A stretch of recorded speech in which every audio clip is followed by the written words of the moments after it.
আজ পয়লা শ্রাবণ। খোকন, আজ তোর জন্মদিন। তুই যখন জন্মেছিলি আমরা তখন যাদবপুরে নতুন গড়ে ওঠা কলোনির টালির ঘরে। হ্যারিকেনের আলো জ্বলা সেই ঘরেই তোর স্কুল মাস্টার বাবা আনন্দে আর খুশিতে ঝলমলে হয়ে উঠেছিলেন।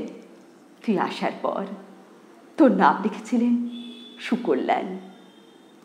মানুষটার মনটা ছিল একেবারে শিশুর মতন। নানা অভাবে অনটনে, নানা দুর্বিপাকেও বেঁচে থাকা মানুষটা কখনো ভেঙে পড়তেন না। সকলের ভালো চাইতেন মন থেকে। বলতেন, দেখো, এই দেশের মানুষ একদিন ঠিক মুক্তি পাবে। দারিদ্র্য থেকে মুক্তি, শোষণ থেকে মুক্তি, অশিক্ষা থেকে মুক্তি। আজ পয়লা শ্রাবণ। খোকন, আজ তোর জন্মদিন। তোর মনে আছে আমাদের ভাঙা ঘরের মেঝেতে বাক্স থেকে বার করা মেজমাসির হাতে তৈরি আসনটা পেতে দিতাম, সামনে রাখতাম ঠাকুরের আসনের প্রদীপখানা। তুই বাবু হয়ে বসতিস চুপটি করে। আমরা সবাই তোকে ধান দ্রব্য দিয়ে আশীর্বাদ করতাম। তোর বাবা বলতেন, বড় হও, মানুষ হও। তোর বাবার সেই বন্ধু ঘোষ কাকু, উনি বলতেন, বেঁচে পড়তে থাকো। তুই জিজ্ঞেস করতিস, মা, পড়তে থাকা মানে কি মা? আমি বলতাম না কিছুই। শুধু তোর মাথায় ধান দুব্য দিতাম আর মনে মনে বলতাম, ঠাকুর, আমার খোকনকে মস্ত বড় মানুষ করে তোলো। ও যেন সত্যিই মানুষ হয়, ওর যেন কখনো কোনো বিপদ না হয় ঠাকুর।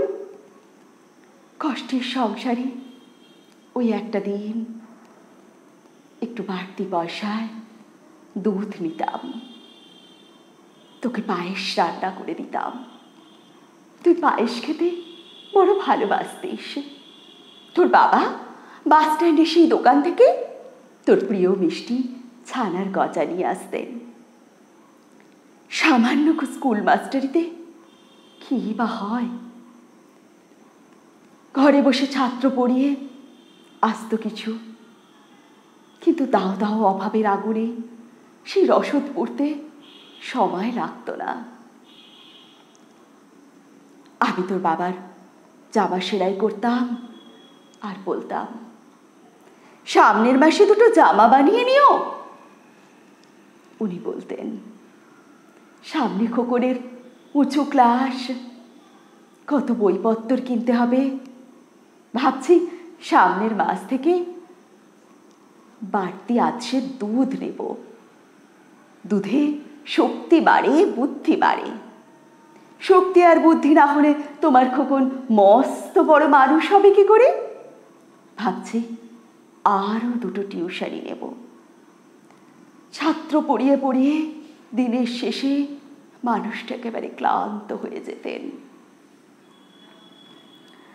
বারান্দার ধার ঘেঁষে রাতের অন্ধকারে জোনাকির ব্যস্ততা, আর ঘরে তোর পড়া মুখস্থ করার একটানা সুর আমাদের ভাঙাচোরা বাড়িটাকে একেবারে জীবন্ত করে তুলত। তখন তোর বাবা বলতেন,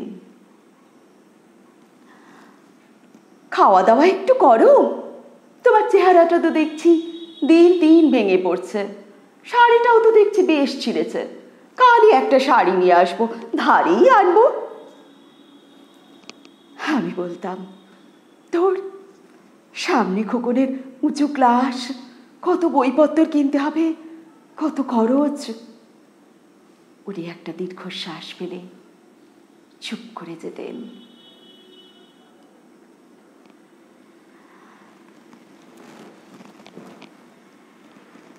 জোনাকিরা অদৃশ্য আলোর আলপনা আঁকত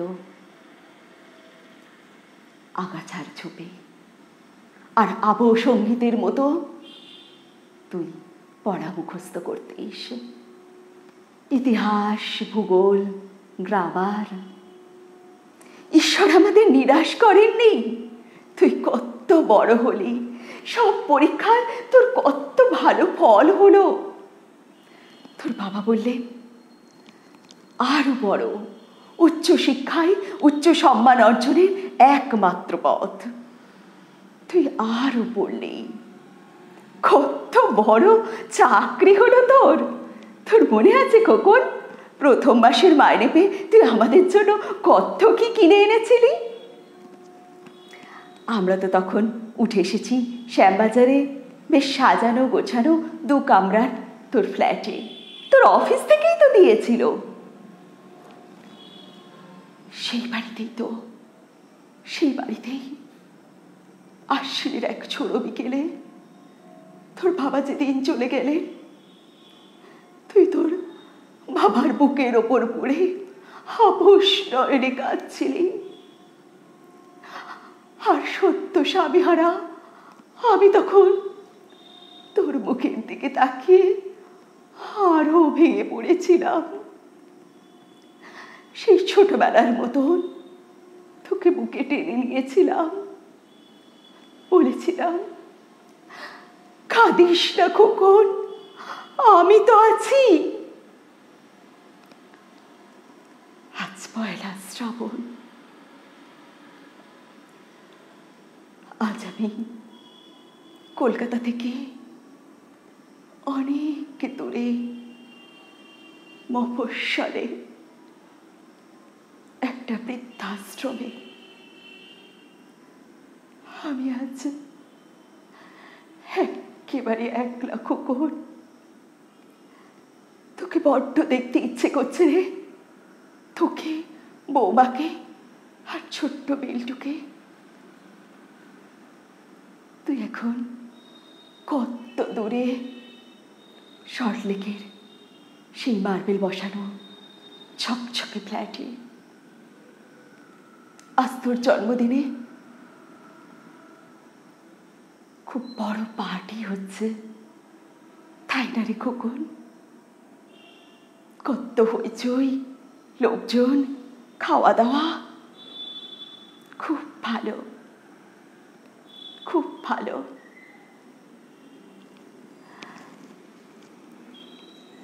তোর মনে আছে খোকন, তুই ছোটবেলায় রাতের অন্ধকারে মাঝে মাঝে ভয় পেয়ে আমাকে জড়িয়ে ধরতিস? আমি তখন তোকে বলতাম, ভয় কি রে খোকন, আমি তো আছি। যার মা আছে তাকে কি ভূতে ধরে? তুই নিশ্চিন্ত হয়ে আমার বুক জুড়ে ঘুমিয়ে পড়তিস। আজ 1 শ্রাবণ খোকন, আজ তোর জন্মদিন। তোর আধুনিক সংসারে এই পুরীটা একটু ঠাঁই হলো না রে।